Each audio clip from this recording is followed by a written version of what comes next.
अकोल्यात 24 वर्षीय तरुणीची निर्घृण हत्या, मृतदेह जाळल्याचा आरोप, तपास सुरू.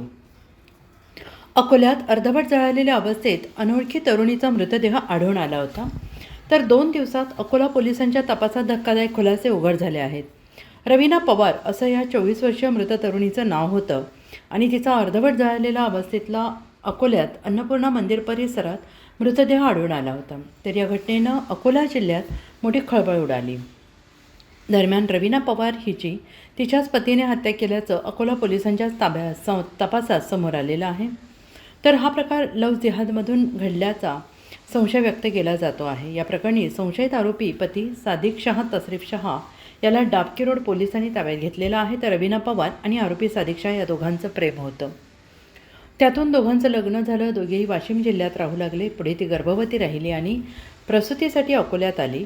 तिला इथे एक मूल झालं खरं, पण मूल होताच 8 दिवसात तिचा खून झाला.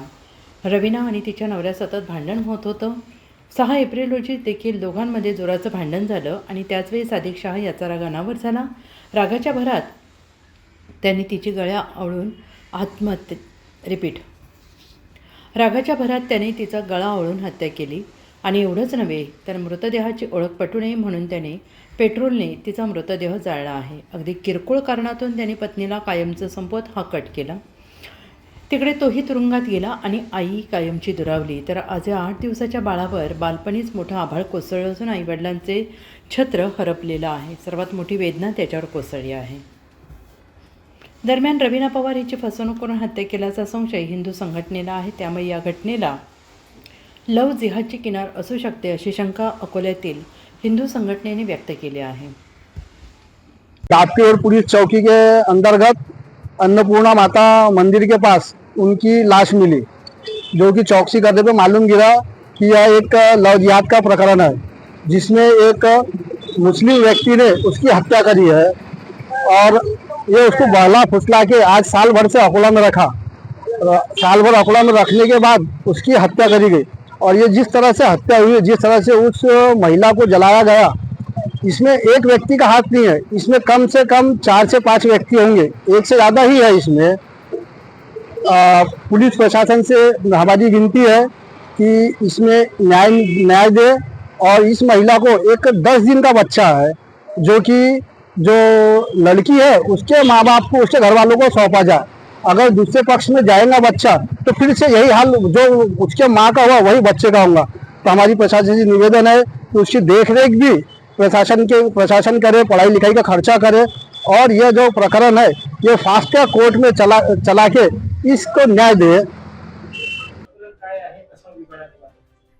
दिनांक 6 एप्रिल रोजी डाबकी रोड पोलीस स्टेशनला माहिती मिळाली की त्यांच्या ज्युरिस्डिक्शन मध्ये अन्नपूर्णा माता मंदिर जे आहे त्याच्या परिसरामध्ये परिसरातील भागामध्ये एक महिलेची अर्धवट जळालेली बॉडी मिळाली, ज्याच्यामध्ये चेहरा पूर्णतः जळालेल्या अवस्थेमध्ये होता. त्यामुळे त्या दिवशी महिलेची ओळख पटवता आली नाही. आम्ही फॉरेन्सिक टीम त्या ठिकाणी बोलवली. फॉरेन्सिक टीम कडून पूर्ण त्या परिसराची आणि त्या बॉडीची जे सॅम्पल्स आणि जे विश्लेषण आहे ते त्यांनी त्या दिवशी केलं. त्यानंतर महिलेची जी बॉडी आहे ती जीएमसी हॉस्पिटल येथे रवाना केली.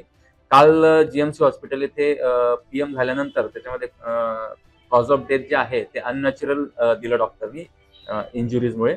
आणि त्याच्यामध्ये आज रोजी त्या घटनेच्या अनुषंगाने मर्डरचा गुन्हा, हा खुनाचा गुन्हा दाखल करण्यात आलेला आहे. दरम्यान आम्ही त्या महिलेची ओळख पटावी म्हणून शोधपत्रिका जारी केली होती. त्या शोधपत्रिकेच्या याच्यावर आमचे पोलीस स्टेशन, पोलीस निरीक्षक आणि स्टाफचे नंबर वगैरे होते, त्याच्यावर काही माहिती आम्हाला मिळाली आणि त्या माहितीच्या आधारे ती महिला अमुक अमुक असू शकते अशी एक माहिती होती. त्या अनुषंगाने त्या अँगलने आम्ही थोडा तपास केल्यानंतर आम्हाला ती खात्री पटली आणि आज रोजी आरोपी जो आहे त्याला डाबकी रोड पोलिसांनी ताब्यात घेतलं. त्याच्याकडे चौकशी केल्यानंतर अशी माहिती मिळाली की ते वाशिम जिल्ह्यातील मंगरुळपीर या तालुक्यामधले आहेत. त्यांनी लग्न करून ते मुंबईला होते वर्षभर. मुंबईवरून ते डिलिव्हरीसाठी, त्या महिलेच्या डिलिव्हरीसाठी आता गेल्या 2 महिन्यापासून अकोल्यामध्ये भाड्याच्या घरात राहत होते आणि त्यांचे गेल्या 2-3 महिन्यापासून खूप भांडण सुरू होते असं त्याच्या एकंदरीत इन्व्हेस्टिगेशन मधून आता माहिती मिळाली.